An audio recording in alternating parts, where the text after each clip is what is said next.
umujinya uzatera rero uzaza wibasiye abantu benshi b'ingeri zose.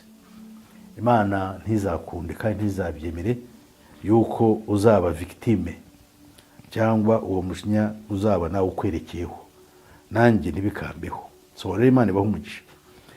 Tugiye kureba amateka yo kugambira ko Imana yo gukiza umuntu. Tureba mu isezerano rya kera, abakera batubereye akabarori. Tugiye kureba Yeremiya igice cyaho cya 21 umurongo wa mbere kugera ku murongo wa 14, kugira ngo ibi ngibi bitwegishe icyo bita umujinya uzatera, nk'uko byagaragariye ab'icyo gihe kandi nk'uko bikomeje kubaho ku isi kugeza ku ndunduro y'ibihe. Yeremiya umuntu w'Imana mwene Hikariya yari umuhanuzi akaba n'umutambyi, kuko nibwo bwoko yakomokagamo. Amagambo y'Imana yamweretse tugiye kuyareba muri iki gice cya 21 cy'ubuhanuzi bwe. Aragira ati ijambo ryaje kuri Yeremiya kandi rivuye ku Uwiteka igihe umwami Sedekiya amutumyeho Pashuri mwene Marakiya na Zefaniya mwene Mayaseya w'umutambyi, ati ndagusaba ngo utubarize Uwiteka, kuko Nebukadinezari umwami w'i Babuloni aje kuturwanya. Ya Isirayeli cyangwa muri rusange ubuyuda, cyane cyane abayuda, hari impamvu nemphasizing abayuda, ibihe byabo byose ndetse no kugeza nanone bafitanye ubumenyi n'ubwo bwagiye bugaragurwa n'ababisha bazarimbuka bwo kumenya Uwiteka Imana y'ukuri. Iki ni umwihariko wabo. Nubwo Imana bayivagaho bakayicumuraho cyangwa se ntibagende nk'uko bikwiriye, ariko mu mutima wabo bazi icyitwa Uwiteka, bagahora bakizi. niyo Muyuda ahagurutse akagarukira Uwiteka by'ukuri, Imana ibimureba. So rero Imana ibaha umugisha. Niyo mpamvu bano bantu uko bari bameze kose bari bazi ngo mu gihugu harimo umuhanuzi ushobora kubabwira imbabazi z'Imana kandi akababwira icyo bakora mu bihe by'amage. Ku murongo ukurikiraho niyo mpamvu yagize ati ahari Uwiteka azatugenzereza nk'uko imirimo ye yose itangaje ingana, kugira ngo uwo mwami asubireyo ye kudutera. Yes, urumva mu bihe by'amage bari bazi uwo bashobora kwisunga, batandukanye n'abanyamahanga. Abanyamahanga bo bararozwe. Abanyamahanga imyizerere yacu n'uruvangavange, cyangwa abatuye isi ba none. Bamwe batekereza sayansi, abandi bamaze kuva iby'Imana ntibabitekereza, abandi ubwabo babaye imana z'ubuzima bwabo, abandi biringiye inkota yabo bitwaje, abandi biringiye amafaranga, abandi biringiye gukomera, abandi biringiye inkomoko zabo n'ibyo bafite, cyangwa ibindi byose bifatika. Ariko ibyo byose ni Satani wabikoze kugira ngo mu gihe cy'amage babure uwo bambaza, babure n'uwo batabaza, kugira ngo barokoke akaga. Abisirayeli bari babifite, ariko hari icyo batari bafite, nuko ibyababwirwaga batashobora kubihindukira nk'abantu. Tugiye kureba rero muri iyi nkuru ibyabaye. Nuko ku murongo wa 3 aravuga ngo nuko Yeremiya arababwira ati uku niko muzasubiza Sedekiya umwami muti Uwiteka Imana ya Isirayeli ivuze itya iti dore ngiye gusubiza inyuma intwaro z'intambara ziri mu maboko yanyu, izo murwanisha umwami w'i Babuloni n'Abakaludaya babagose, bakubye inkike bateranirize muri uyu murwa, kandi jye ubwanjye nzabarwanisha ukuboko kurambuye, ukuboko gukomeye, ndetse mfite uburakari n'umujinya ukaze. Nzica abantu bo muri uyu murwa, abantu n'amatungo bizicwa n'icyorezo gikomeye. Kandi hanyuma y'ibyo niko Uwiteka avuga, Sedekiya umwami w'Ubuyuda n'abagaragu be na rubanda ndetse n'abasigaye muri uyu murwa bose barokotse icyo cyorezo n'inkota n'inzara, nzabagabiza Nebukadinezari umwami w'i Babuloni n'ababisha babo n'abahiga ubugingo bwabo, kandi azabicisha inkota. ntazabareka cyangwa ngo abagirire ibambe, haba no kubagirira imbabazi. Ni ishyano bakundwa rero, byatewe n'iki ibyo ngibyo turaza kuba tubireba ko tujya dusoma. Bagiye kumubaza ariko abasubiza Uwiteka dore uko yabashubije. Abasubiza yuko intwaro bitwaje ntacyo zizabamarira, nubwo bari bazirambarayeho bazi yuko zicyo zibamarira, ahubwo ngo Uwiteka azazisubiza inyuma, azatuma batsindwa n'ababisha babo. Arabwira ngo ibi byo kumbaza ntacyo bimaze, kuko mwibuke yuko Sedekiya ni umwami wa nyuma wari wicaye ku ntebe ya Dawidi. Abamubanjirije bose uhereye kuri Yehowasi ukajya kuri Yehoyakimu ukajya kuri Yehoyakini, abo bose bari abami bene Yosiya, kuko Yehoyakini wari n'umwuzukuru we. Bamubanjirije ku ngoma. Imana ibyo yabakoreye kubera kutumva kwabo Sedekiya yari abizi, ariko ibyo kuko atabikurikije ngo kurikiza icyo Imana yamusabaga, igihe Imana yamuhaye ntabwo yacyitayeho, ahubwo habaye akaga gakomeye kuri uyu mugabo Sedekiya tuza kureba cyangwa tuzababwira. Ahura n'icyago gikomeye. Amagambo y'Uwiteka Imana yamubwiye yari akomeye cyane, kandi n'ibyo Imana yamutumye kuri Yeremiya Imana yari izi ngo ntabwo azabikurikiza. Imana imubwira ibigiye kubabaho byose, yuko ibya intwaro zabo ibyo biringira bigiye kubakwamana, uko batari baboneye imbere y'Imana, kandi batagendaga mu isezerano rya Mose umuntu w'Imana ryabashyizwe imbere kugira ngo bubahe kandi bamenye Uwiteka kandi bamwambaze kandi bahihibikanire gusohoza amategeko ye n'amateka ye. Ibyo rero nibyo biriho kuri kino gihe cya none mu isi. Isi yuzuye akaga gakomeye. Mwuka wera mu cyimbo cya Kristo arahari, niwe utuyobora. Ntabwo tuyoborwa n'amategeko, tuyoborwa nawe iyo tumuhindukiriye, kugira ngo tumenyeshe iby'ukuri bijyanye n'umugambi w'Imana wo gukiza. Ariko abantu ibyo ntibabyitayeho, biringiye ibindi bintu bikomeye bidafite icyo bishobora kubakiza. Murongo wa 8 ukavuga ngo, kandi ubu bwoko uzabubwira uti, Uwiteka ubwo bwoko bw'Abayuda ngo uzabubwira uti, uko ni ko Uwiteka avuga ngo, dore shyize imbere yanyu inzira y'ubugingo n'inzira y'urupfu, ngo mwihitiremo. Uzaguma muri uyu murwa azicishwa inkota n'inzara n'icyorezo, ariko uzasohoka akayoboka Abakaludaya babagose niwe uzabaho, kandi ubugingo bwe nibwo azatabarura.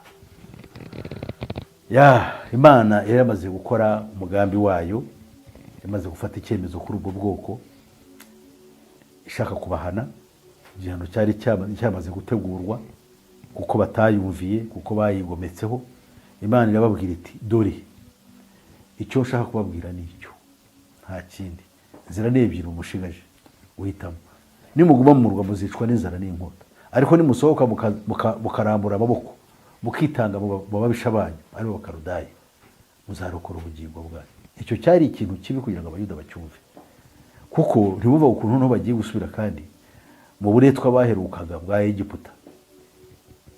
Muri Egiputa bari mu buretwa, ariko noneho Abakaludaya babajyanye mu bunyage.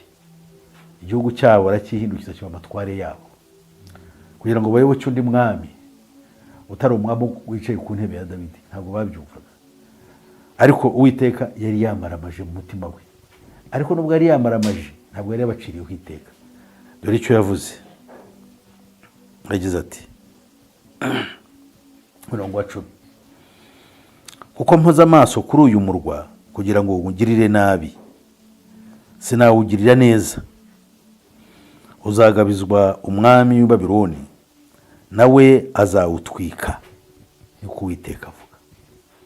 Iki ngiki kubivuga atyo kugira ngo iyo nkuru bayisubize ibwami nk'umuhanuzi kwari uguharamagara. So ko babivugaga banzi, ariko n'impamvu bari bamutumyeho nuko bari bazi yuko afitanye imishyikirano myiza n'Uwiteka. Umuhanuzi muri kino gihe uhari twahawe n'Umwuka wera w'Imana kugira ngo akorere mu bagaragu be b'ingeri zose, kugira ngo bagabure ibya Kristo. Ibintu Satani yabanje kwitambika imbere, ahagurutsa abahanuzi b'ibinyoma b'iki gihe buzuye, birirwa bavuga amagambo adafite aho ahuriye n'ukuri, cyangwa se yo gukangata gusa atavuye ku Uwiteka, bagahangara kuvuga ngo Imana yibabwiye, kandi iyo Mana yitwa Uwiteka. Ariko tukabigenzura ugasanga ntabwo ari uwiteka ushobora kuvuga byinshi mu byo bavuga, bityo tukagira impungenge zikomeye, kuko dore ubuhanuzi nyakuri buri hano buratwereka ibyabaye aho. Ese bitandukaniye n'ibiri muri twe muri kino gihe cya none, biri mu bantu b'ingeri zose, baba abanyamadini cyangwa n'abapagani, kuko bose barasa. Niki tutabona? Ibi ngiyo tubisomye byo Yeremiya yabwiwe, duha tumenya uwiteka uwo ari we n'uko akora, ibyo yanga n'ibyo akunda, kandi tukamenya ngo ibyo yavuze bigomba gusohora nk'uko tugiye kubibona. Umurongo wa 11 ukavuga ngo nimwumve ijambo ry'Uwiteka rivuga iby'inzu y'umwami w'Ubuyuda ati, wa nzu ya Dawidi we, uku niko Uwiteka avuze ngo mujye muca imanza zitabera mu gitondo, kandi abanyazwe ibyabo mubakize amaboko y'ubarenganyije, kugira ngo uburakari bwanjye butaza bugurumana nk'umuriro bugatwika ntihagire ubasha kubuzimya. Mbahoye ibyaha by'imirimo yanyu mukora, dore ndaguteye yewe utuye mu kibaya, ku rutare ruri mu gisiza, niko Uwiteka avuga, wowe uvuga uti ninde warinduka kumanuka ngo adutere, cyangwa ninde wadutahirana mu mazu? Nzabahanira ibihwanye n'imbuto z'imirimo yanyu, kandi nzakongeza umuriro mu ishyamba ryaho, uzakongora ibihakikije byose, niko Uwiteka avuga. Imana ishimwe yo mu ijuru, yo itegeka kandi igasohoza byose. Twese imbere yayo dutsindwa n'urubanza, ntaho kwirata uhari, ariko umwuka w'Imana aberaho kugira ngo ibyanditswe byera nk'uko byavuzwe mu ijambo ry'Imana rya mu Baroma, ngo byabereyeho kugira ngo twebwe abasohoreweho n'ibihe ibi biduhugure. Amen. Twebwe abasohoreweho n'ibihe ibi byahanuriwe kugira ngo biduhugure. Abaroma 15 umurongo wa 4 haragira hati, ibyanditswe kera byose byandikiwe kutwigisha, kugira ngo kwihangana no guhumurizwa bitangwa nabyo ngo biduheshe ibyiringiro. Nuko rero Imana nyiri ukwihangana no guhumurizwa ibahe guhuza imitima yanyu nk'uko Kristo Yesu ashaka, kugira ngo muhimbaze Imana y'umwami wacu Yesu Kristo, ari nayo na se, n'umutima umwe n'akanwa kamwe. Amen. So ahangaha ni ukuvuga ngo iyo Mana, ibi byanditswe kera byandikiwe kugira ngo natwe biduhugure, twebwe abasohoreweho n'ibihe. So rero Imana ibaho umugisha. Turimo turiga ubuhanuzi nyabwo, ntabwo dukeneye ubuhanuzi bw'inzaduka bw'abantu banyuranye baza bavuga ibyo bavuga ngo beretswe, ahubwo ibyanditswe byera by'igihe cya kera. Ibi byanditswe bifite umugambi wavuye ku Mana, kugira ngo niduhuza umutima bidufashe. Niyo mpamvu bivuza ayo magambo, kugira ngo guhumurizwa bitangwa, kugira ngo kwihangana kw'Imana no guhumurizwa gutangwa nabyo ngo biduheshe ibyiringiro. Haleluya. Biduheshe ibyiringiro, kuko ibi byanditswe byera iyo bivuzwe kandi bikaba ari ubuhanuzi, kandi bikatwereka uko abo hambere bagejejwe kuko kutumvira, twebwe hari icyo tuba dusabwa. Dore rero umuhanuzi icyo abwiye rubanda, arababwiye ku murongo wa 11 ngo nimwumve ijambo ry'Uwiteka. Mwumve ijambo ry'Uwiteka rivuga iby'inzu y'umwami w'Ubuyuda. Ubu ngubu ntabwo habwirwa inzu y'umwami w'Ubuyuda, harabwirwa abatuye isi twese. Abatuye isi twese, imyaka 2000 irashize tubwiwe inkuru nziza yavuye mu ijuru. Ubu aho bigeze irarwanwa ku mugaragaro, kuko igihe tugezemo cyitwa kwimura Imana, kubanziriza kuza k'umubisha ukomeye ari we Antikristo. Rero mu bihugu byinshi ubukristo buramaganwa ko ari umugambi wo kuburwanya, nk'uko tugiye kubibona cyangwa tuzabibona mu kiganiro cyacu kizakurikiraho cyitwa isi gushira ishyano. Muzagitege amatwi mu kirere, tuzabereka uburyo ubukristo burwanyijwe hafi ku isi yose.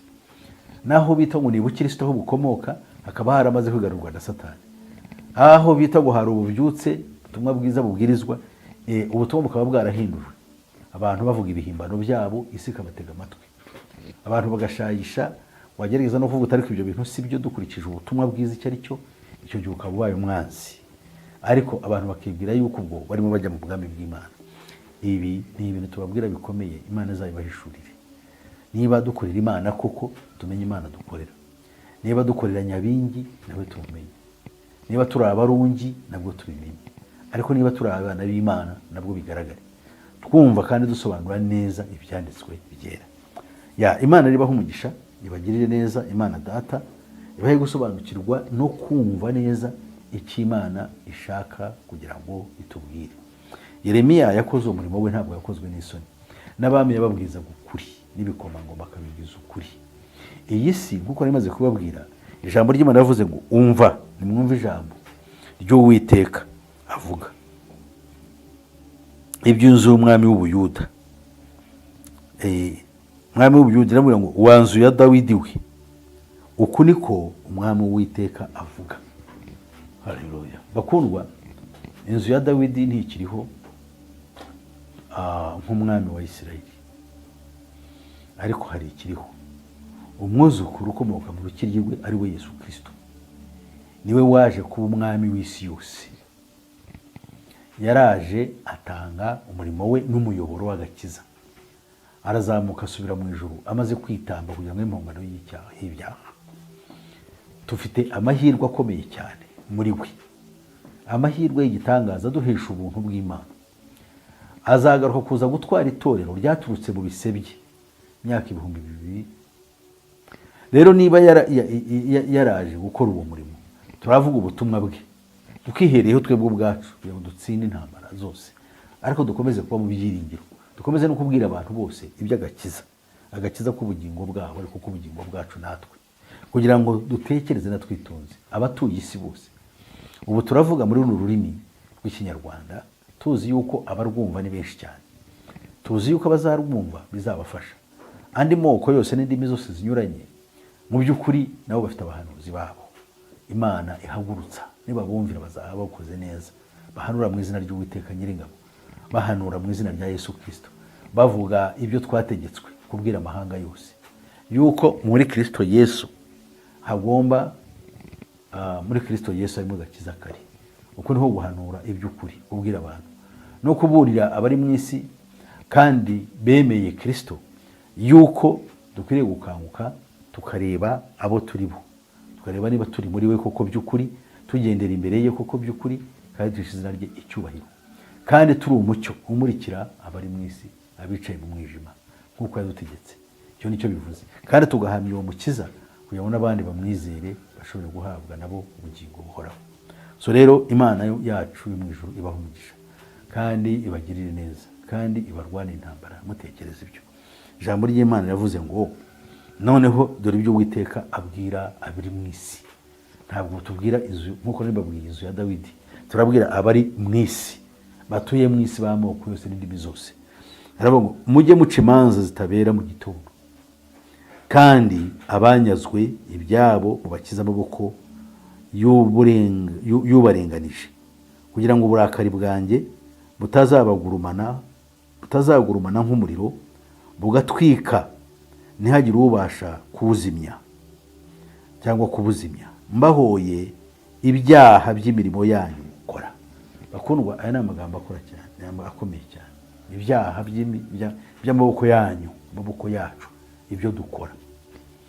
Ibi ni ishyano, birakomeye kandi birababaje. Dutekereze neza icyo tugomba gukora. Niba icyo Imana ishaka irabwira abari mu isi, niko ngiye mbabwiye, abari mu isi, kuko abari mu isi twugarijwe n'ibyago bikomeye cyane. Uwiteka ntabwo ibyo yabwiraga abayuda b'inzu n'ab'inzu ya Dawidi bose arabibwira abatuye isi n'ubwami bwabo. Ubwami busigiye butegekwa na Roni, kuko ubu niwe cyicaro gikuru, n'abatware 10 bahawe ubutware tujya tubabwira bategeka isi, n'abagaragu babo aboroheje n'abakomeye, kugera no kuri twebwe rubanda rutuye isi, kugira ngo tuvuge ukuri abantu babyumve. Ikiganiro nicyo kugeraho ukacyumva neza kandi ukagisobanukirwa, uzashima Imana, kuko Imana ishaka yuko kudukiza ikankiza nawe ikagukiza. So rero Imana iguhe umugisha kandi kugirire neza. Imana ikurengere, igushoboze kumva no gusobanukirwa uwo uri we wese n'icyo ukora cyose.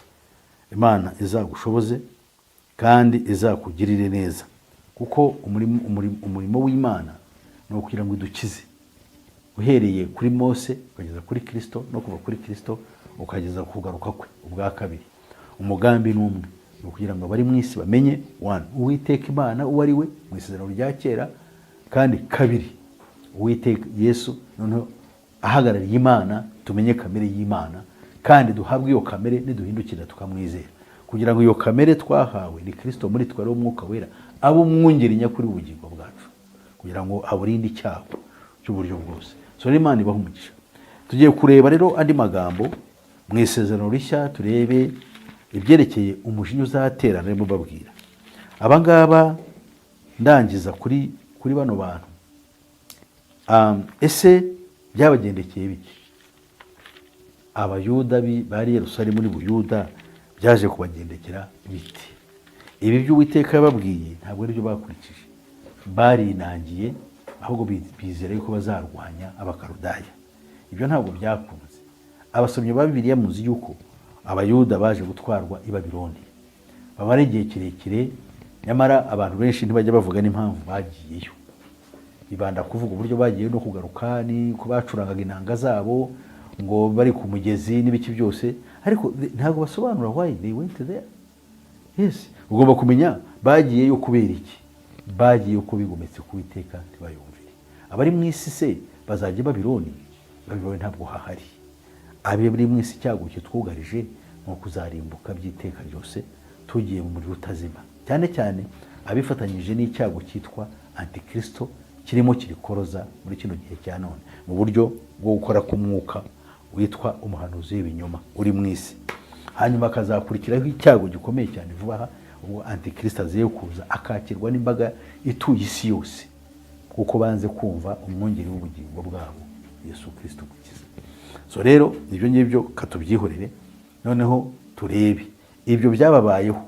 Ibyabaye kuri ya mwami Sedekiya mwene Dawidi, ese mwarabimenye? No, yarafashwe, ingabo ze zimaze gutsinda umurwa, uko Uwiteka yaravuze ngo umujinya we kuri uwo murwa, baramutwara bamugeza hitwa i Ribula. Ahageze ahasanga umwami Nebukadinezari yicaye ku ntebe.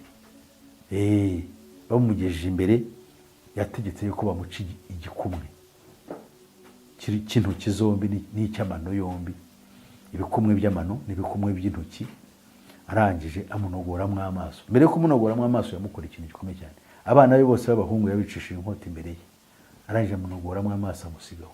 Arabona bamutware icyo kirira bagitware, ntibigeze bamwica, ariko yapfuye urupfu rubi n'agahinda.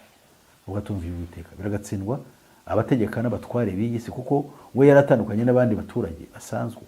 Yari umwami wagombaga kugira itegeko mu gihugu, amaze abantu bakubaha Uwiteka, kuko nicyo cyari cyaramushyiriyeho kugira akurikize sekuruza Dawidi ibyo yavugaga n'ibyo yakoraga. Ariko ntiyabikoze, ahubwo yabaye ikigoryi mu bundi buryo butandukanye. Apfa urupfu rubi amaze kubona n'amaso ye abana be bicwa n'inkota, abahungu bose. Arangije abona n'ibindi bibi byose n'ibizira byamubayeho, akurwamo na ya maso yabonye bya bintu, ahora mu mwijima kugeza igihe yapfiriye atareba. So rero bakundwa, mureke dutekereze neza Uwiteka Imana Data. Icyo cyari igihano gisanzwe cy'umubiri, ariko twebwe impamvu kwihangana kw'Imana, nk'uko mukundwa Pawulo abitubwiye mu rwandiko yandikiye Abaroma, kwihangana kuturuka ku byanditswe, kutugaragaza kwihangana kw'Imana. Ntabwo Imana idukumbanya, ariko dusabe imbaraga, bamwe bita inema, ubushobozi n'impano zo kugira ngo dukore ubushake bwayo. So rero Imana ibahe umugisha kandi bagirire neza. Reka turebe amagambo y'umukundwa Luka, ibyo yavuga kuri Yohana Batista. Yohana Batista yaje nk'umuntu uje guteguriza umukiza. Umukiza kumuteguriza ni umwami. Yaraje kugira ngo yateguye umuhanuzi ukomoka muri twe mu bwoko bw'abantu, kugira ngo aze amutegurize.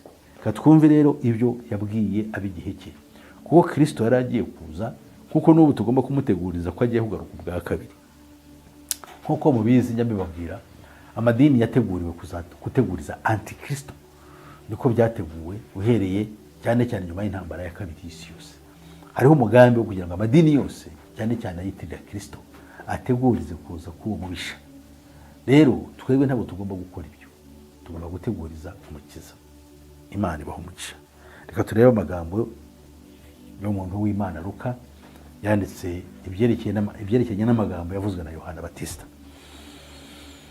Igice cya 3 cya Luka kiravuga ngo, nuko mu mwaka wa 15 wo ku ngoma ya Kayisari Tiberiyo, ubwo Pontiyo Pilato yari umutegeka w'i Yudaya, na Herode ari umwami w'i Galilaya, na Filipo mwene se ari umwami w'i Ituraya n'uw'igihugu cy'Itirakoniti, na Rusaniya ari umwami wa Abirene, Ana na Kayafa ari abatambyi bakuru, nibwo ijambo ry'Imana ryageze kuri Yohana mwene Zekariya ari mu butayu.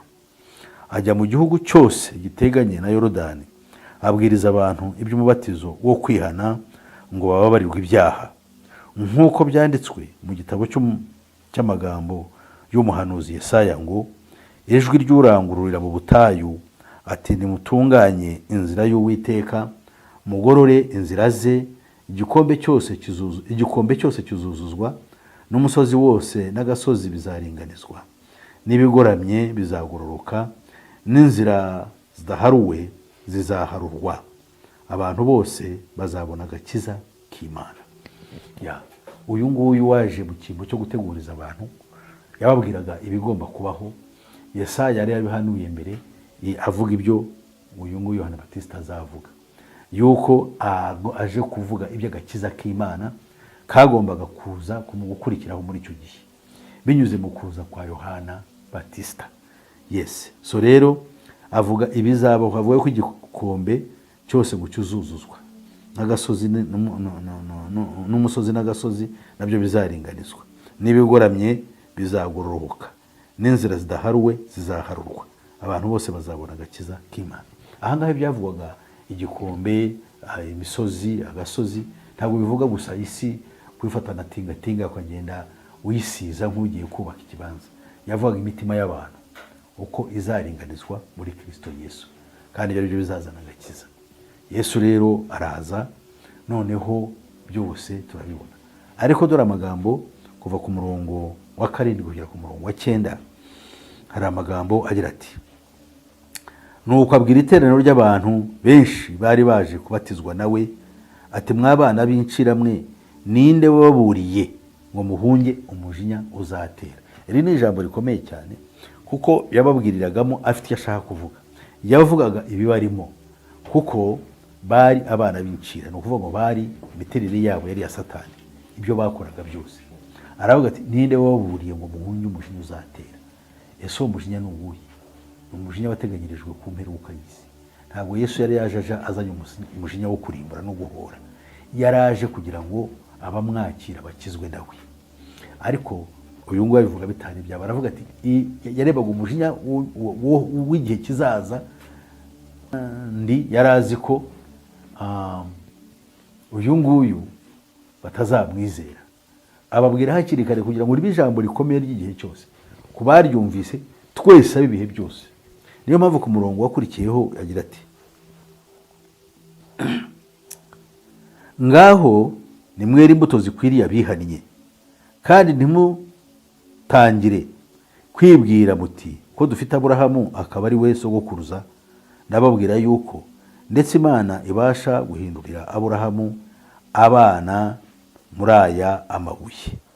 Arakomeza ku murongo wa 9 ati, ubu intorezo igezwe ku bishyitsi by'ibiti, igiti cyose kitera imbuto nziza kiracibwa kikajugunywa mu muriro. Amen. Bakundwa rero, n'amagambo akomeye kandi igitangaza. Yashaka yuko abantu bari babwiye ngo baze bihane, bagira umubatizo, cyari ikintu cyiza duka muri icyo gihe. Noneho abantu benshi bakibaza ibyo ari byo, akababwira yuko ari ukwihana. Niwe muhanuzi wari ubonetse muri icyo gihe, nyuma y'imyaka irenga 450, nta wundi muhanuzi ugaragara. Abantu rero barahuruye baza kureba ibyo, kuko barebaga yuko abayuda bagenderewe. Cyari ikintu gitangaje cyane. Nyamara nyuma yaho Kristo yaraje, ariko ntabwo bamwizeye kubera gukora k'umwanzi, nk'uko nabwo bikigeretse. Ndashaka kuvuga ku kintu gusa kivuga ngo ikintu gikomeye cyane cyitwa umujinya uzatera. Ibi byose tureba byitwa itangira ryo kuramukwa. kandi bishobora kubaho bikababaza abantu bikagira bite, ndavuga zino ntambara, bino kaga katurimo, ibyago bitwugarije n'ibiki byose, ariko ducyo ushaka kubwira mukundwa, icyo ushaka kubwira ni uko umujinya uzatera ni ukurimbuka ku iteka ryose, ukabura byose muri Yesu, ukaba uhangayitse, hanyuma ukanarimbuka by'iteka ryose. Ariko ku ntore z'Imana hari ibyiringiro bikomeye. Dushobora kubabazwa nk'uko ijambo ry'Imana bitubwira, kubabazwa gukomeye, ngo ariko hanyuma hakazabaho ikintu cyitwa guhanagurwa amarira no guhumurizwa by'iteka ryose no kuba mu byishimo. Ibyo ngibyo niho ushaka agiye kugira ngo uganishe mu byo utekereza. Nta gutekereza yuko muri iyi si harimo amahoro, nta kwibeshya ngo ibyo ari byo byose tuzabona ibyiza. Imvugo yayindi ivuga ngo ibyiza biri imbere, ndagira ngo umenye ko iyo mvugo ari iya Satani. Ibyiza biri imbere, iyo ntabwo ari garanti y'umuntu. Wowe uravuga ngo ibyiza biri imbere, how do you know? Kizabaho cyose cyaba cyiza, nubwo cyaba cyaramuka ari cyiza kuri wowe, ntabwo ari cyiza ku isi yose. Ariko nawe cyaba ari cyiza kuri wowe mu gihe runaka. Ese cyaba ari cyiza gituma noneho umera ute? Ese kiraguhindura kuba nk'Imana? Icyiza kiri imbere gihe nifuza ni agakiza k'ubugingo bwawe, ko guhindukira umukiza, ukabaho noneho mu buzima bushya buzira gukora ibyaha no kuba mubi no kuba udakwiriye. Ibyo ndabikubwira nanjye mbyibwira. Saba Imana ngo imbaraga kugira ngo tubeho twese turi abantu bakwiriye kuboneka kwa Kristo. Niyo mpamvu mvuga aya magambo nejejwe no kuyavuga. Kubera iki? Kuko nzi ukuri uko ariko. Ntege zanjye nkeya cyangwa ukundi cyangwa wowe ukubona cyangwa ibyo mvugaho cyangwa ibyo ntekerezaho, bivaneho amaso urebe Kristo we ukiza. Kandi uve n'amagambo kubwira ko ashobora kugukiza, kuko nanjye nshaka yuko akiza akangirira neza, kugira ngo bigende bitese, kugira ngo nezwe, kuko narizeye, narihannye, narababariwe, ibyo byararangiye, ariko ngomba kwezwa kandi nkafashwa mu gutsinda moshya n'ibibi byose.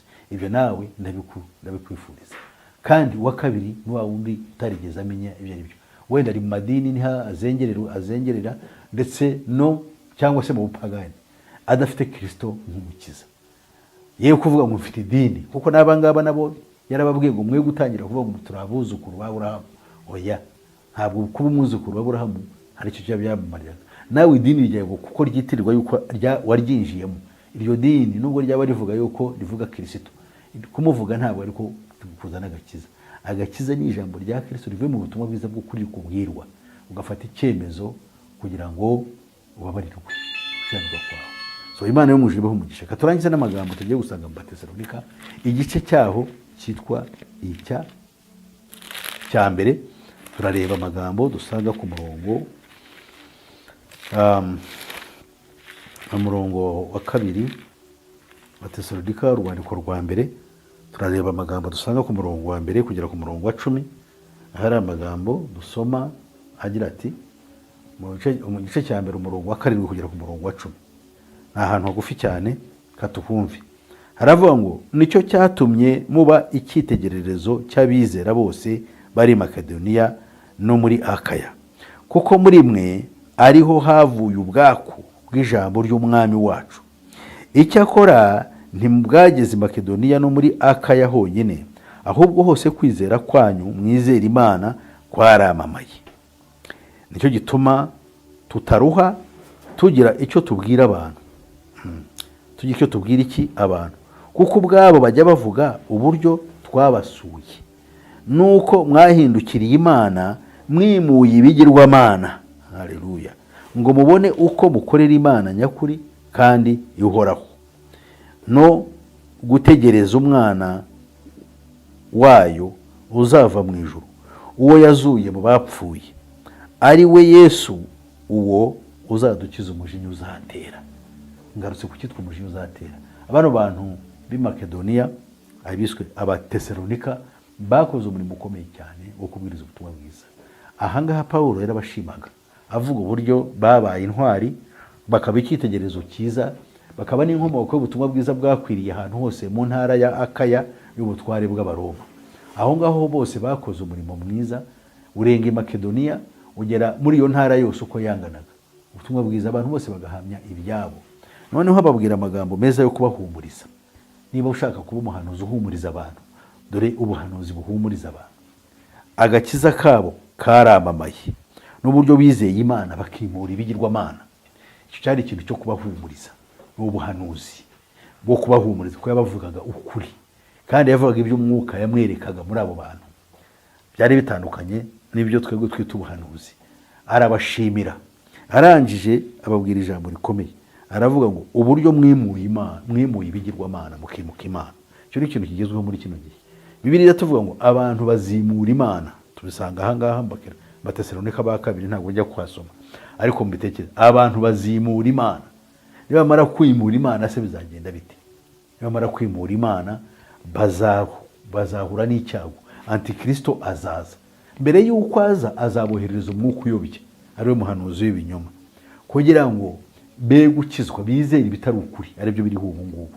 Abantu babwirizwa ubutumwa bunyuranye bwitwa ubutumwa bw'Imana, ariko abantu bivugira amagambo yabo n'ubwenge bwabo n'ubutiriganya bwabo, bavuga ibiri imitima y'abantu, ndetse banagerageza kugira ngo bazamure amarangamutima y'abo bantu, maze abantu bakabakurikira bishimye. Ibintu bipfuye bidafite icyo bimaze, bagasigara ariko ari ba bandi Imana yabareba mu mitima yabo, igasanga mu by'ukuri batigeze bahabwa ijambo ry'Imana tuba bizera ukuri, ahubwo bakizera ibinyoma, kugira ngo bazarimbuke. Uyu mujinya uzatera be kuzawurokoka. Yesu niwe uzadukiza uwo mujinya uzatera. Umujinya uzatera w'Imana, abari muri Kristo bazawukizwa nawe, kuko bamwizeye kandi bamwiringiye. So Imana yamuje bahungisha rero, rekagarukira aha ngaha niringiye yuko aharaho hari icyo aya magambo afite icyo kubwiye. Reka rero bahe itangazo, reba hamagarira kuza tugira amateraniro aho duteranira. Najyaga mbona abantu benshi babwira abantu ku maradiyo ngo nimuze hano hantu, murasanga hari Imana ivuga, muraza ko mwaje siko muri busubireyo, murabona ibi, abafite ibibazo muraza mukire, abafite indwara murakira. Genda babwira ngo twebwe dufite gahunda yo kugira ngo abantu bahindukire abigishwa ba Yesu Kristo. Nibamara guhinduka abigishwa ba Yesu Kristo, babane n'umukiza. Hariho abantu batazi ibirimo bikorwa, hariho n'abandi bimahoroniza bakiha amahoro ariko mu bujiji no mu binyoma. Hari n'abandi bavuga ngo ibyo ntibindeba, abandi n'abandi bavuga ngo ibyo ngibyo bizaba mu gihe cyabyo, usanga ntabwo ari ibya none. Bagerageza uko bashoboye kugira ngo bimahoronize, bihe amahoro, which is not bad. Ariko ese ibyo amahoro wiha yaba afite icyo yakumarira? Ariko hari icyo twebwe dushaka kugira ngo umenye. Icyambere cyo twifuza no kugira ngo umenye ukuri kuri muri Kristo Yesu wenyine, nkuko biri muri Bibiliya, ijambo byavuye ku Mana ry'ubuhanuzi, kugira ngo ritubwire ukuri guturuka ku Mana Data, kandi tukakwereka yuko ibyo twita stigmatized knowledge ari bwo bumenyi bw'ibibera ku isi nyakuri, mu by'ukuri ari umugambi wa Satani, kandi uwo mugambi ukaba ugeze kure kugira ngo usohoze ibyagambiriwe biriho. Uyu munsi rero turaganira kuri ibyo ngibyo bari tumaze kuvuga.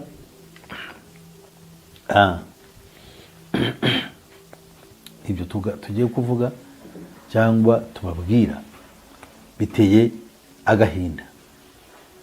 Hano hari amagambo avuga ko abategeka b'isi n'abatware bayo, ba bandi batagaragara cyangwa biyoberanya, bakaba bariho ariko ntumenye neza uko aho bari, ari no batuma ibyo byose tubona n'amaso yacu bihari, kuko nibo icyo bita na muginga.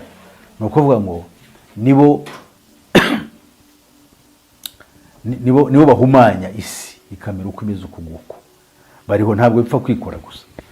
Bo rero bamaze kumenya yuko isi igiye kurindimuka, maze bitegurira ahabo ho guhungira. Niyo mpamvu bagira bati, the ruling elite families are building deep secret underground cities to create safe and secret places for themselves where they think they are safe against the 5G and other targeted attacks. Iki ni ikintu abantu bose batari bazi cyangwa se bumva gusa, ariko twongere tukibibutse kugira ngo mukanguke kurushaho. Aravuga ngo imiryango y'abatware b'isi bakorera mu ibanga, barimo barubaka mu ibanga rikomeye imijyi ikomeye cyane munsi y'ubutaka, hagamijwe kurema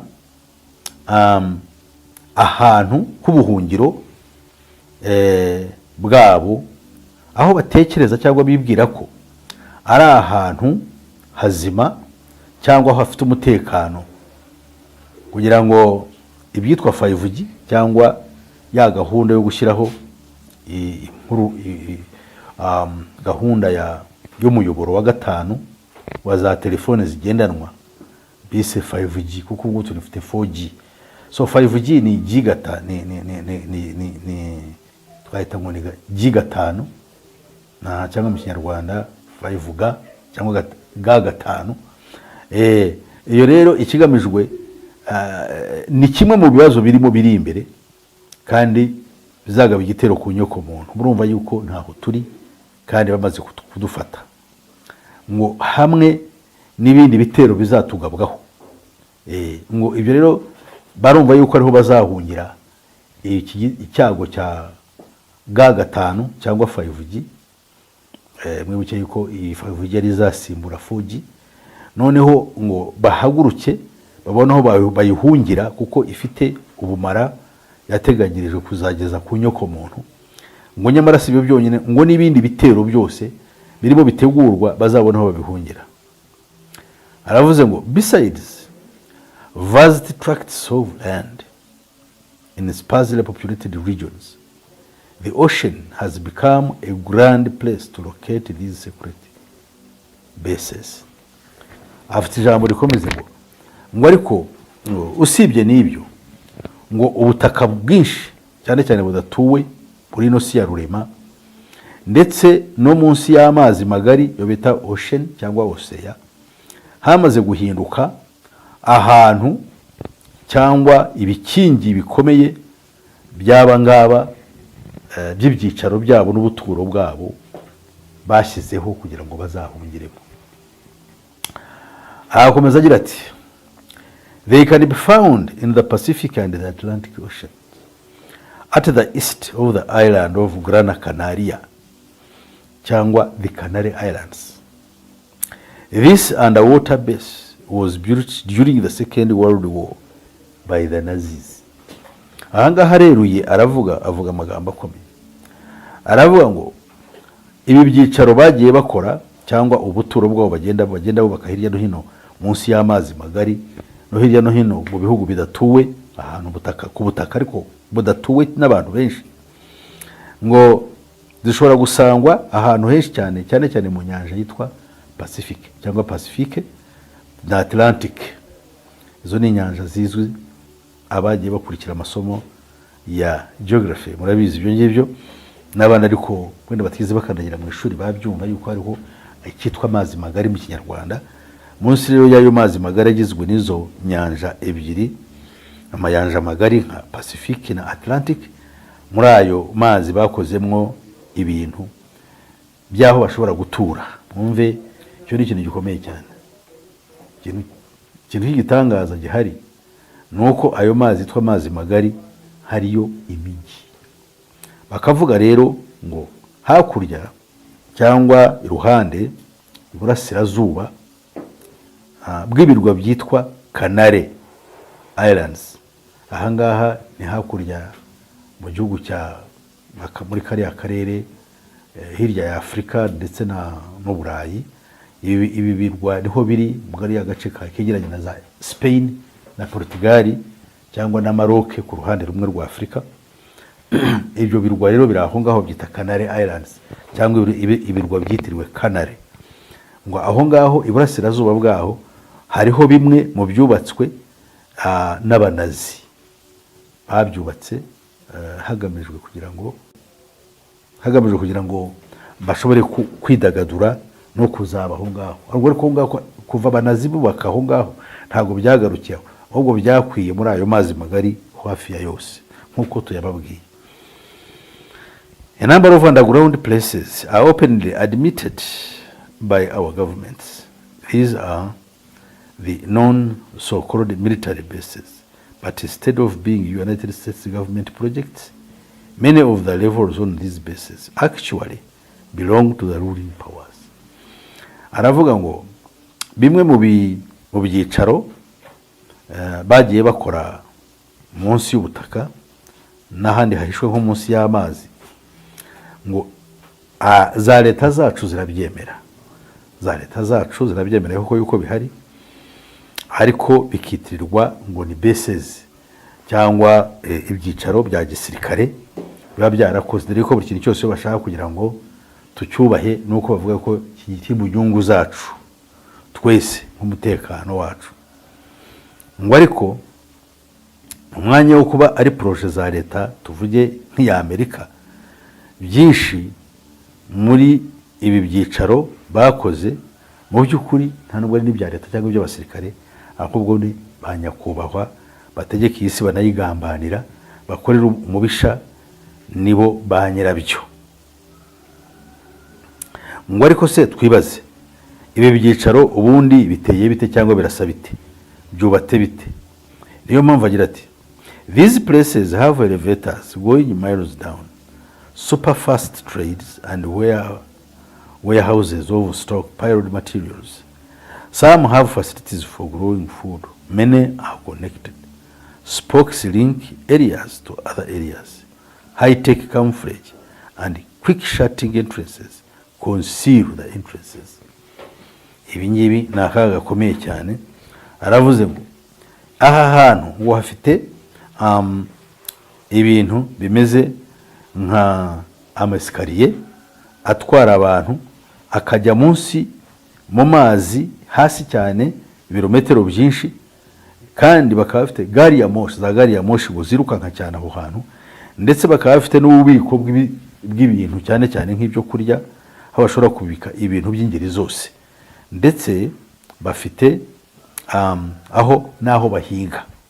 Mwumve icyo kintu, aho bashobora guhinga ibyo kurya munsi y'amazi ndetse no ku butaka nk'uko tubwumvise no munsi yabwo.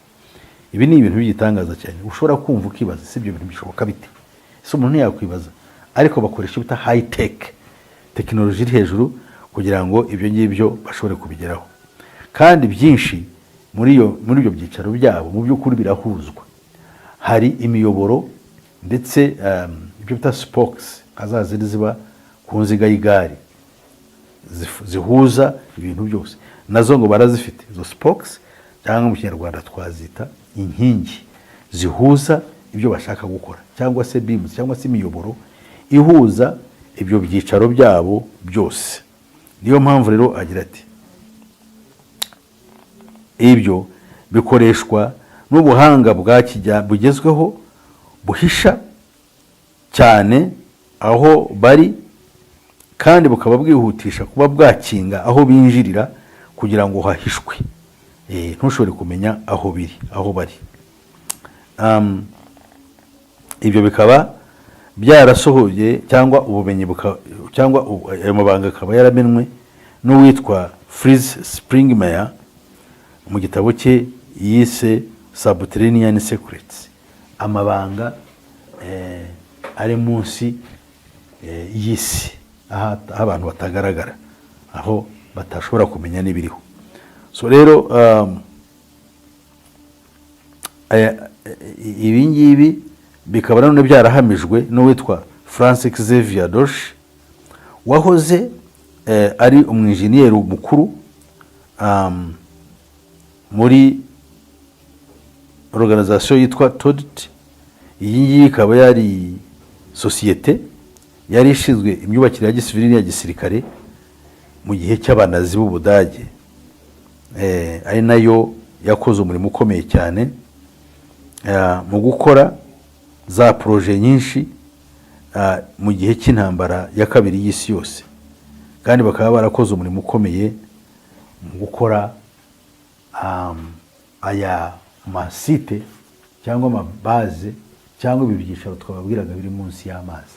Ngo byahereye mu gihe cy'abanazi, kandi bifite ababihamya bakiriho cyangwa se bapfuye, n'abariho ubu ngubu barahari kuko byakomeje gukorwa. Niyo mpamvu bakomeza agira ati these bases are designed so the elite could survive a worldwide epidemic or a natural disaster like an asteroid hit, reverse of the Earth's pole, or galactic dust cloud, or a nuclear war, which they allow us to endure while they live in safety. Iki rero ni ikintu giteye ubwoba. Warakomeza agira ati ubuhungiro bwabo bubatse bwateguwe n'aba ngaba ba nyir'ubwite ba nyir'ubutware ngo bashobora kubuhungiramo n'icyago cy'icyorezo cy'indwara cyangwa n'ikindi cyago karemano ntacyo disaster gishobora kuza ku isi, cyangwa se mu gihe isi igwiriwe n'inyenyeri asteroid cyangwa kibona umwe cyangwa ibindi bigenda hejuru iyo ngiyo mu isanzure kiramutse kigonga isi, cyangwa se isi ihindutse mu buryo yagendagamo izenguruka ku nkingi yayo yegamyeho, cyangwa se haramutse haze umukungugu cyangwa umusenyi uvuye nko mu butayu, ukashuka byose barabitegura kuzabikoresha mu kurwanya inyokomuntu, ndetse kugeza naho ndetse haramutse hanabayeho n'intambara yo mu rwego rwa nucleaire hifashishijwe ibitwaro bya kirimbuzi, bo ngo batureka twebwe tukaba ari twebwe duhura n'icyo cyago tukirwariza, mu gihe bo baba bamaze kwigendera bakajya kwibera ahantu bateguye habo heza hazabahesha umutekano. Mwumve ukuntu Satani ashuka abantu akandi akababeshya. Umwanditsi arakomeza agira ati whatever disaster they see coming they are prepared. Kiri ikintu gitangaza ngo ikintu cyose, icyago cyose gishobora kuza ku isi baramutse bakibonye, kuko bo ntibabura kukibona ko babigiramo uruhare, ngo bo buri gihe baba biteguye. Twe mu gihe turangaye, ese twebwe ubundi ubuhungiro bwacu n'ubuye? Twe twababwiye ubuhungiro umwe kuri iyi si, twababwiye ko ubuhungiro ari Kristo Yesu umurengezi w'ubugingo bwacu. Nta kindi kintu dushobora kuba twakora. Reka twumve aya magambo avuga ngo the following is written to everyone no matter who you are or what your religious persuasion is. Icyo ahangaha haravuze ngo ibyo agiye kutugezaho ibi ngibi ngo ni ibyacu twese, ibyo twebwe banyakwigendera bavuga yuko tugamije kugira ngo turimburwe, kuko hariho imvugo ivuga ngo abatuye isi bose ni abaryi ntacyo bamaze, babangamiye ibidukikije, bakwiriye gupfa bagashiraho. Nyamara ibyo ntabwo biva ku mutima ugendwe, ahubwo nibyo babwirizwa n'umuhanuzi w'ibinyoma ukorera mu mitima yabo, ariwo Satani anyuramo kugira ngo ababwirize ibyo ashaka kandi babyumve, kuko ntabwo bahawe umwuka w'Imana w'ubwenge. Niyo mpamvu ibyo bamo buri gihe biba ari ibinyoma n'amacenga no kubeshya.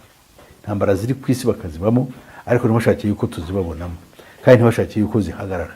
Ni icyiza cyangwa n'ukuri ntibakumenye, ahubwo bakagukikira. Noneho ikibabaje nuko abo bazarimbuka nabo bari muri twe ntabwo bumva ibyo ukuri aho kuri. Usanga barafashe imyumvire bariya bashaka yo kuba bakurikiza kandi bakumva ibyo binyuma byabo, noneho bakijiramo na wa mutima mubi w'inzangano utuma bahora bicana kugira ngo barimbuke.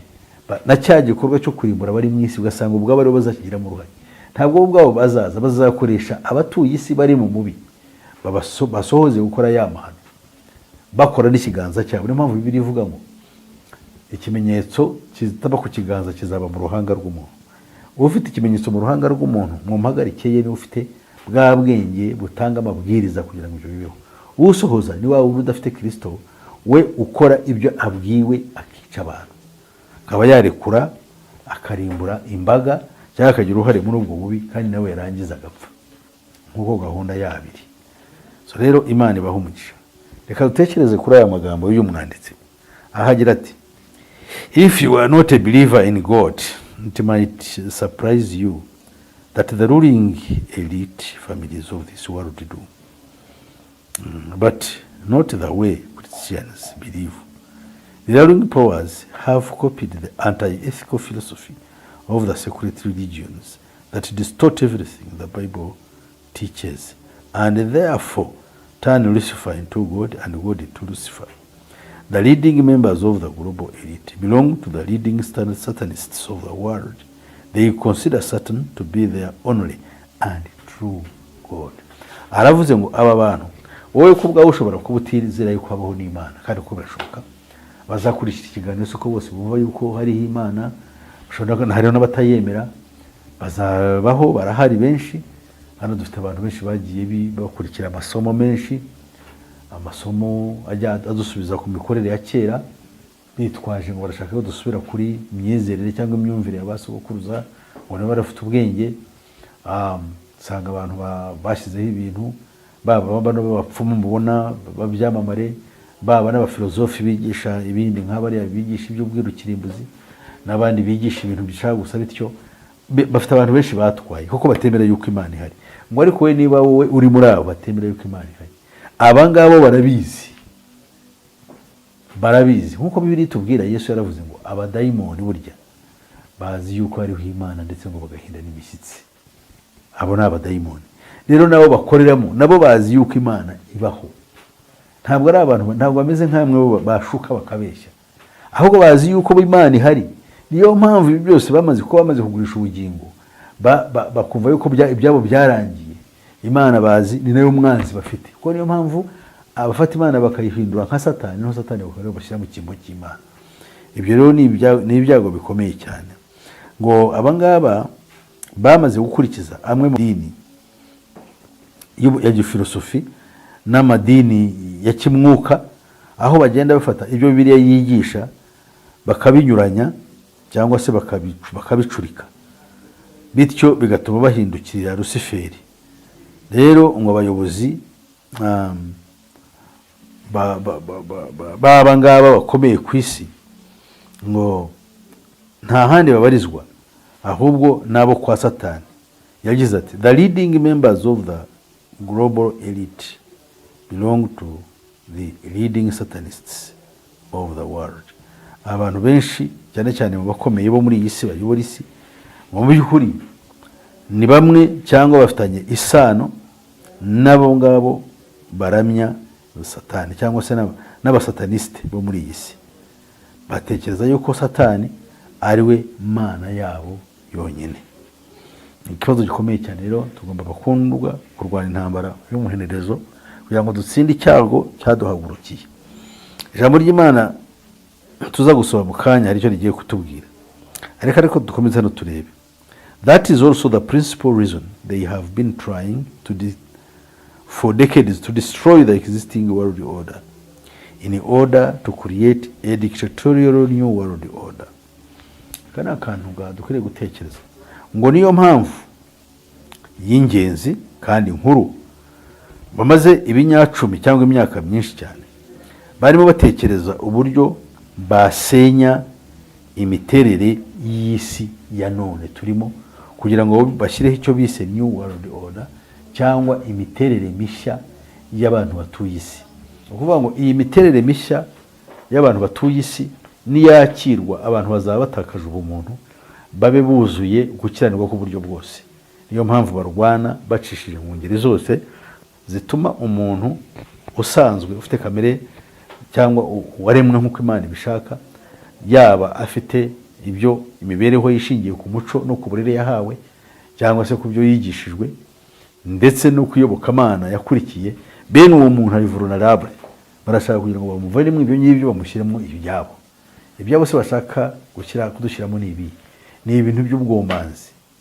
Batuzanira ibyo bita ngo ni transgender, umuntu guhindura igitsina, yari umugore akaba umugabo n'urugero, cyangwa yari umugabo akaba umugore. Cyane cyane ko ndabona abantu bahinduka cyane abagore, kuko byamaze kugaragara yuko umugore ari ubarwa nkaho ari ukwiriye kuba ari ku rwego rwo hejuru cyane mu bantu. Ariko babyigisha muri kwa gucurika no gukuraho ibyo Imana yaremye. Ikindi cya kabiri kandi gikomeye cyane, hari icyo bita nanone bashaka gukora nyuma y'ibyo, nibamara kutumenyereza ibyo bazakora icyo bita transhumanism, umuntu kuba ikindi kintu anyuranye n'uko yaremwe. Ibyo nabyo bazabigeraho, kuko bafata umuntu ngo akahinduka icyo bita superhuman being, umuntu mbese w'igihangange urenze uko ubundi yakabaye akwiriye kumera. Ibyo ngibyo biri imbere, kandi barateganya no gukora ibindi byinshi. Mbere y'uko ibyo ariko bibaho, barabanza bakadutesha umutwe, bakatuzanira ibintu byo kubigoryi, kubibati bitinganye, bazagera n'abamwe bahinduka amazombi, abandi baduhindura amavampaya, noneho umuntu ayoberwe abantu barya abandi baba ibikoresho bya satani, mbese abantu batangiye umurongo. Ubwo nibyo bita ngo isi nshya n'ijuru rishya ryabo. Ariko Bibiliya iratwigisha ngo hariho ijuru rishya n'isi nshya, ibyo gukiranuka kuzabamo ku bwacu. Ibyo nibyo twita new world order, uburyo bundi butandukanye no kononekara kw'isi kwazanywe mu isi no kwifuza kugira ngo tube abantu b'Imana. So rero Imana ibaho umugisha cyane. Reka turebe rero undi mugambi uvuga ngo as long as our global elite considers the devil to be their God and believes that Satan's ultimate goal is establishing a dictatorial world power, everybody on earth will experience the daily consequences of this. Ngo mu gihe aba batware bayobora isi bagitekereza ko Satani ari we Mana yabo, kandi bagihamya uburyo budashidikanywaho yuko intego nyamukuru ya Satani ari ugushyiraho ubutware bwa Satani kuri iyi si, ngo buri muntu wese kuri iyi si wese akwiriye kuzajya anyura mu ngaruka zikomeye cyangwa mu guhitanwa n'ibigamijwe muri iki gikorwa cy'umwanzi. Bakundwa rero, niyo mpamvu turi muri izi ntambara, turi mu byago bihari. Byose bijyanye, izi ntambara nibo bazirema kugira ngo ibihugu byinshi bicike intege, ibindi bikeneye haze habeho inzara, abandi babure epfo na ruguru, abantu bahunge, ibihugu ubukungu bugwe, indwara zibe nyinshi, n'abantu babure epfo na ruguru, kugira ngo ba bantu bashobore kubashyira no kubashimangira muri cya kindi bo bashaka.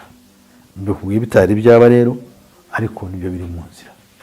So rero niba ari uko bakimeze ko ntibigeze bakizwa, Satani baracyamureba nk'Imana yabo, kandi gahunda ye yo gushyiraho ubutware bumwe butegeka isi bayiri inyuma, nibo bagomba kwishyira mu bikorwa nk'abantu bagurisha ubugingo bwabo. Ubwo rero ngo natwe icyo tugomba gukora kandi gikomeye cyane nuko tugomba kureba ibyo ngibyo, tukareba uko dukwiriye kumenya, kuko ingaruka zabyo, ingaruka z'iyo mpuruza, z'iyo gahunda zituzanira indwara nk'izitubona, zituzanira impfu nyinshi, zituzanira akaga, zituzanira intambara, zituzanira umwiryane n'inzangano n'ubukene n'ubushomeri n'ibi byose wabona, ndetse no kugeza naho turumbya n'imyaka, nibo babigiramo uruhare. Rero Imana ibaho umugisha, mutekereza neza ibi tubabwira.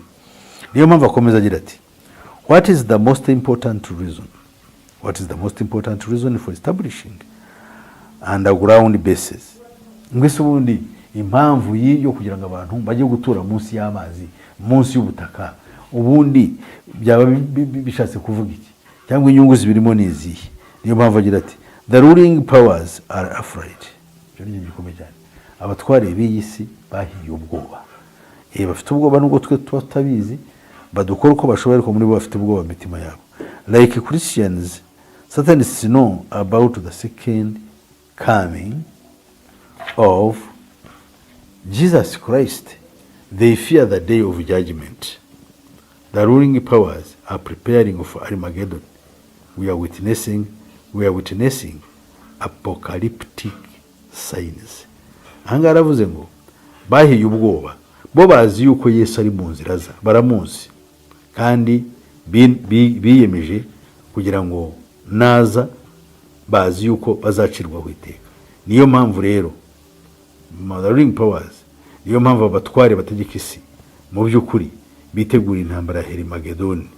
Twebwe impamvu turi hano ni uguhamya ibimenyetso by'ako kaga k'imperuka. Reka rero turebe ibyanditswe bihamya neza icyo ibingibi bivuga. Ijambo ry'Imana tujye gusanga mu Byahishuwe 6 umurongo wa 9. Byahishuwe 6 umurongo wa 9 hari amagambo agira ati, umwana w'intama amennye ikimenyetso cya gatatu, mbona munsi y'igicaniro imyuka y'abishwe babahoye ijambo ry'Imana n'ubuhamya bahamyaga, batakana ijwi rirenga bati, ayi mwami wera w'ukuri, uzageza he kudaca amateka no kudahora abari mu isi, ngo uhorere amaraso yacu?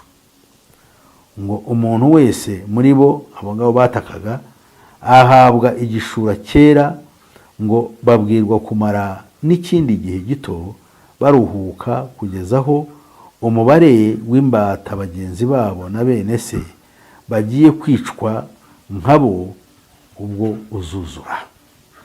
Amen. Iki gice cya 6, uyu ni marayika cyangwa kimwe mu bimenyetso tujya tubwira 7, iki ni ikimenyetso cya 5 cyo kizwi nande, kizwi na ba nyir'ubwite, ba bandi bababara no bahawe ihumure, ba bandi bazize ukuri, bahowe Imana, bahowe gukiranuka, nabwo bakigirirwa nabi, nabwo bagihemukirwa, amubariho bubano niko ntabwo byahagaze kugera ku munsi wa Kristo, kuko Kristo niwe uzaza kudutabara wenyine. Ijambo ry'Imana dore ko ritubwiye ngo barabaza Imana, uzageza ryari kudaca urubanza rw'amateka no kudahora, kugira ngo uhore inzigo, uhora abari mu isi, uhorera amaraso yacu. Barabivuze rero, ariko bahabwa buri muntu ihumure, buri muntu bamuha igishura cyo kwambara kugira ngo ashobore kugira icyo akora kandi agire n'uko abaho. So rero agire uko aruhuka ategereje wa mubare wa bene se, bene data bazava muri iyi si nabo bahoye Kristo, bakazasanga abantu kugira ngo babe itsinda rinini ry'Imana izacungura, igakura muri uyu mubabaro wo mu isi uteye ubwoba. Noneho umurongo wa 12 uratubwira ikimenyetso mu by'ukuri cya 6. Ikimenyetso cya 6 kiravuga ngo nuko mbona amena ikimenyetso cya 6 habaho igishyitsi cyinshi, izuba ririrabura nk'ikigunira kiboheshejwe ubwoya, ukwezi kose guhinduka nk'amaraso, n'inyenyeri zo mu ijuru ziragwa hasi, nk'uko umutini iyo unyeganyejwe n'umuyaga mwinshi uragarika imbuto zawo zidahishije. Ijuru rikurwaho nk'uko bazinga igitabo cy'umuzingo, imisozi yose n'ibirwa byose bikurwa ahantu habyo. Abami bo mu isi n'abatware bakomeye n'abatware b'ingabo n'abatunzi n'ab'ububasha ndetse n'imbata zose n'ab'umudendezo bose bihisha mu mavumo no mu bitare byo ku misozi, babwira imisozi n'ibitare bati nimutugweho muduhishe amaso yicaye kuri iriya ntebe n'umujinya w'umwana w'intama, kuko umunsi ukomeye w'umujinya wabo usohoye, kandi ninde ubasha guhagarara adatsinzwe. Iki ni ikintu gikomeye cyane bakundwa nshaka kubagezaho, kandi nshaka kugira ngo mwumve neza mutekereje. Icyago kiraje, bo barabizi, niyo mpamvu ngo abami, ijambo niko ritangiye rivuga, ngo abami bo mu isi n'abatware bakomeye n'abatware b'ingabo n'abatunzi n'ab'ububasha n'imbata zose n'ab'umudendezo bose bihisha mu buvumo no mu bitare byo ku misozi. Batangiye kwihisha rero.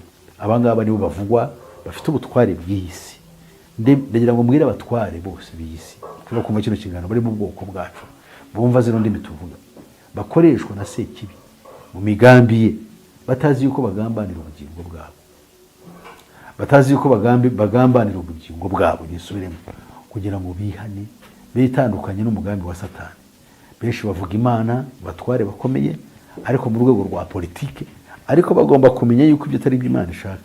Ntabwo ari ukuyiririmba no kuyicuranga ndetse no kuba wayivugira abantu hagamijwe inyungu za politike.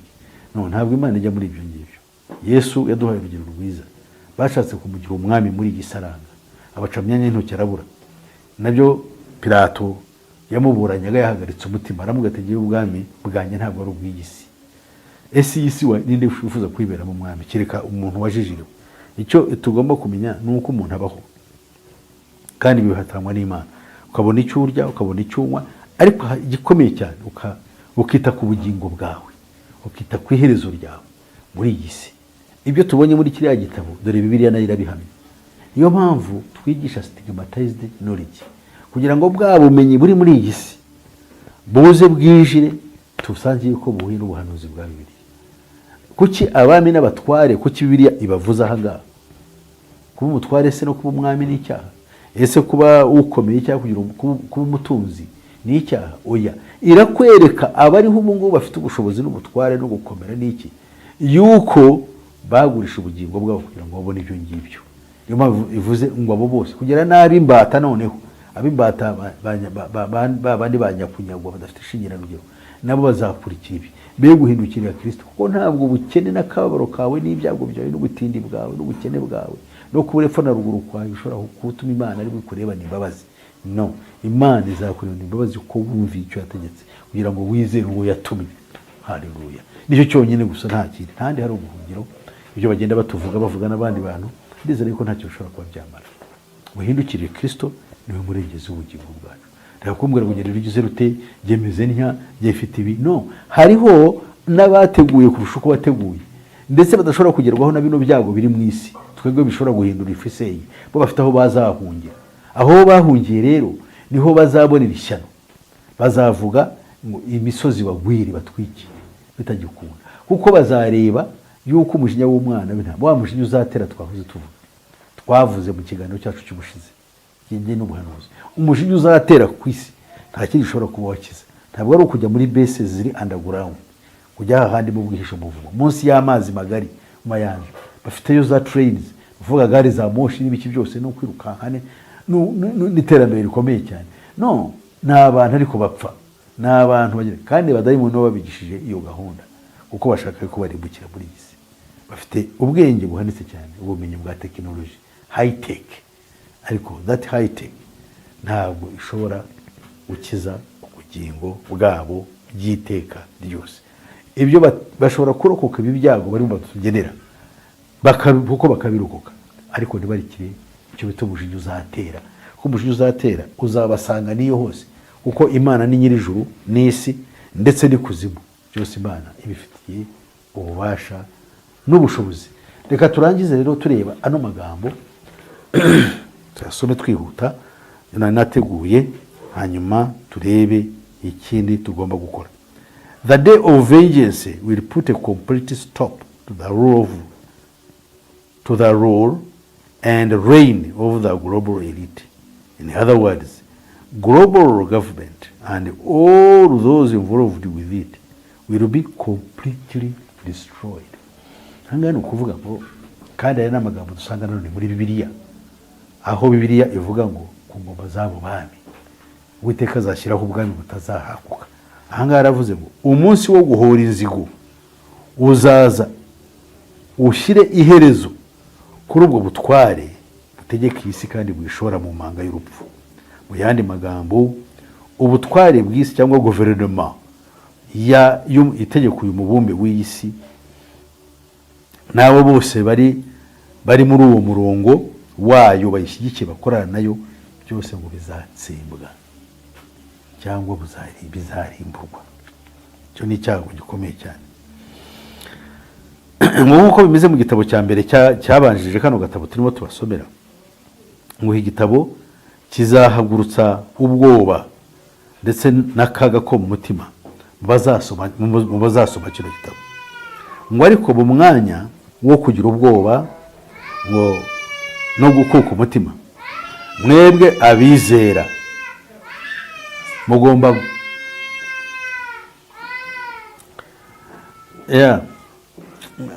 nk'uko tubyumvise kano gatabo uyu mwanditsi aravuze ngo abizera Imana ngo baragirwa inama kugira ngo bo umwanya wo gusoma kano gatabo cyangwa kumviza inkuru zikabatera ubwoba, ngo ahubwo bishime mu Mana kuko bizeye ukuri kandi bakagenda imbere y'Imana bashima. Kuko ngo without the certainty of faith in God, accepting a devilish conspiracy can be extremely frightening. Watariho kuba twufite kwizera Imana y'ukuri, ngo kwemera akagambane gaturuka kuri Satani, ngo mu by'ukuri byo bikwiriye gutera umuntu ubwoba bikanamukanga rwose. Ese wemera yuko Imana ibaho? Cyangwa utekereza ko Imana ari ikintu kijyanye na gahunda yazanywe mu isi yo kuvuga yuko Imana ari ibinyoma nk'uko tugera tubibona? Waba wizera iki? Wizera ko Imana ibaho, cyangwa wizera muri bino bantu bavuga ngo Imana ntibaho, cyangwa se Imana ni y'abazungu, tukadusubira ku Mana za basogokuruza baramyaga ko ntibari bazi ukuri bo ntaho barenganya? Ariko wowe wemera iki, cyangwa uri muri aba ngaba bakurikira za filozofi n'icyabazana nanjye nicyo mubaza nkurikije icyabazije. Wowe uri muri gahunda ya filozofi, bamwe bagenda bavuga ngo ubukristo bwazanywe n'abaroma, abandi bati Yesu ni umurimo w'abaroma baremye, bakashaka kuvuga ibintu nk'ibyo by'amateka bigaragaza ngo n'ubumenyi ariko bushingiye ku kinyoma cyo bita distortions, cyangwa ibintu byo gukanga abantu abizera muri communism uko bavuga yuko ibintu by'iyobokamana ari superstition, ari ibintu byo gutuma abantu barangara, bagasindishwa no kwigishwa ibintu ngo byabaringa bidafite aho bihuriye n'ukuri. So rero ibyo bikaba ari ikibazo gikomeye cyane. Niyo mpamvu agira ati whoever tries to convince his fellow humans of God's goodness continually faces the sad fact that many people seem not interested. Ngo abantu benshi, ngo umuntu wese uvunwa n'umurimo wo kugira ngo amenyeshe abantu iby'Imana y'ukuri, ngo azahura n'akaga kabaza umutima we, kuko abantu benshi azajya ahura nabyo bazajya bagaragara nk'aho badafite umwete wo kumva ibyo avuga cyangwa batabifitemo interest, bumva yuko kubiha agaciro.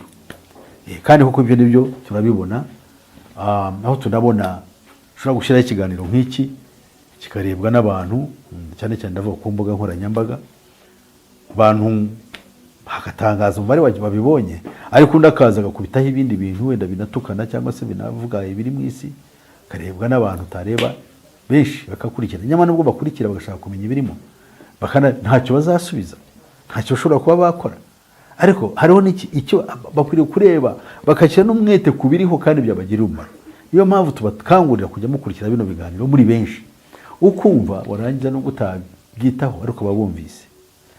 Ubutaha igihe kizagera nubona ibintu bibaye uzavuga ko bino bintu hari aho nigeze kubyumva byigishwa, wenda hari aho wagira icyo byagukorera mu gihe uzaba ugihumeka.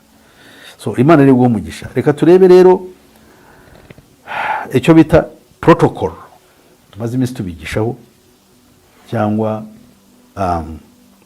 muri za nzandiko zateguwe twababwiye zitwa protocols of the Land Elders of Zion.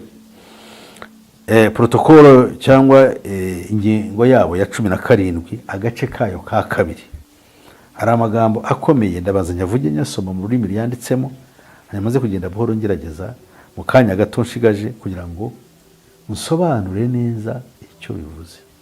Umwuka w'Imana afasha. Aha ngaha barashaka kwerekana uburyo ubukristo babwinjiyemo, bagaragaza yuko n'impamvu abantu ibyo ubukristo cyangwa iby'Iyobokamana bibabwira abantu bagasanga batabyitayeho, ngo bo barirata barabyishimira kuko ari bo ngo babitangiye.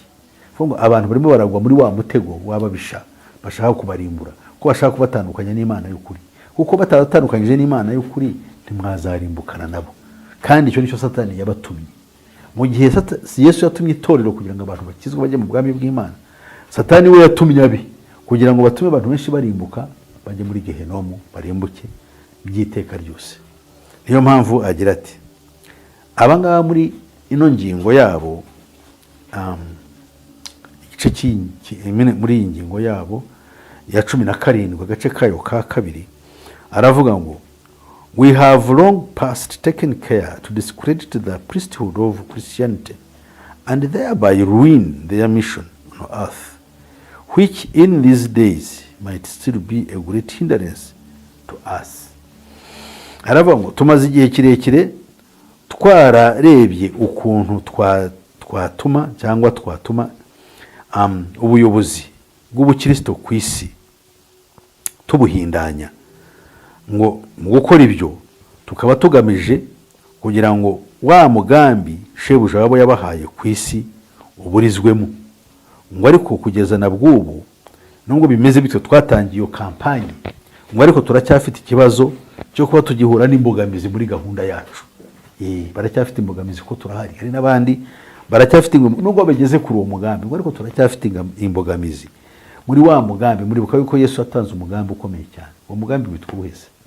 Uwo mugambi uravuga ngo mugende muhindura abantu bose kuba bigishwa, mubigisha kwitondera ibyo nababwiye nyuma yo kubabatiza mu izina ry'umwana, mu izina rya data wa twese n'umwana n'umwuka wera, kandi ngo uwizera wese azakizwa. Niyo mpamvu yakomeje agira ati, day by day its influence on the peoples of the world is falling lower. Karababaje cyane.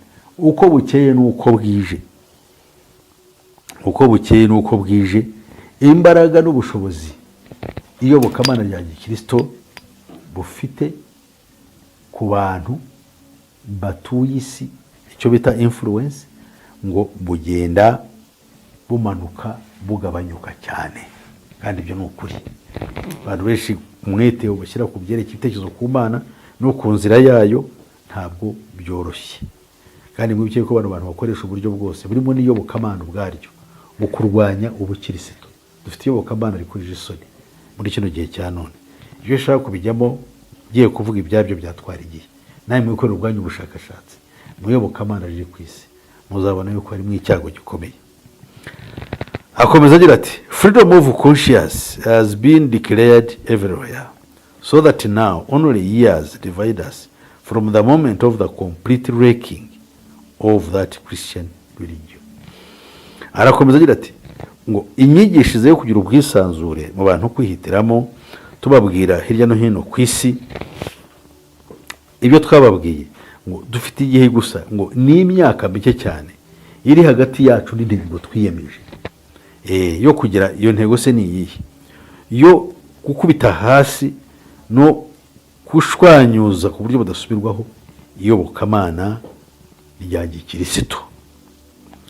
Akomeza agira ati, as to other religions we shall have still less difficulty in dealing with them, but it would be premature to speak of this now. Kubyerekeye andi madini yo nubwo ntacyo twari twayakoraho, ngo byo bizatworohera cyane yo kuyarimbura. Kandi ngo nubwo byaba wenda haba hakiri kare kuvuga ko ibi ngibi twabigezeho. Ngo we shall set clericalism, we shall set clericalism and clericals into such narrow frames as to make their influence move in retrogressive proportion to its former progress. Akana akantu keza kandi kabi kuri twe na bafite ishyaka ryo kugaragara kwa Kristo.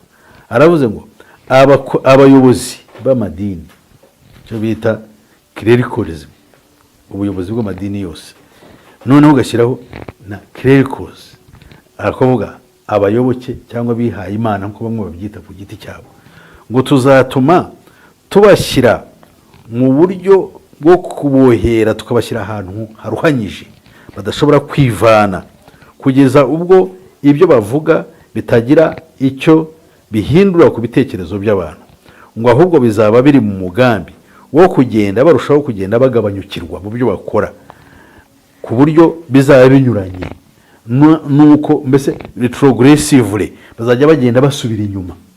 Ni ukuvuga uko basubira inyuma mu myigishirize, basubira inyuma mu mitekerereze, basubira inyuma mu guhindura iby'Imana gahunda bari basanzwe bafite. Ndavuga abayobozi b'amadini nabwo muragenda mureba babikora, bagenda bazirura bimwe, bagenda bakira abatinganyi, bagenda bakira abakora amahano, bagenda bashyira mu myanya y'ubuyobozi ababonetse bose. Ni ukuvuga iyo nicyo twita mu Cyongereza regression, gusubira inyuma, gutakaza wa muvuduko wari uriho, aho kugira ngo ukomeze ujye imbere, aho ukagenda noneho wica bya bindi wagenda gukora, ugenda ukora akadanyuma, ko bavuga mu rundi rurimi, usubira inyuma mu byo wakabaye ukora, aho kugira ngo utere imbere urushaho kujijura abantu, urushaho kubateza imbere mu myumvire, aho ukagenda usubira inyuma usenya bya bintu ubwawe wari warubatse. That is what we call regressive movement, ugenda usubira inyuma. Ni ibintu bibi cyane. Noneho agakomeza agira ati, turagiza kuri uyu murongo uvuga ko recognizing the truth regarding the backgrounds of world history is important and is in no way frightening. On the contrary, it is liberating, because someone who believes in God can assume that a special grace is granted to him. So the following is written for those who do not believe in God and those who are having difficulty in finding God. Aravuze rero muri uyu mwanditsi arakomeza agira ati tumaze kumva yuko ibyo ibyakubiye muri iriya ngingo ya 17 yaba bande tuvuze bakorera mu ibanga bashaka kurimbuza isi, arimo ikintu cyavuga gikomeye cyane. Aratekereza agira ati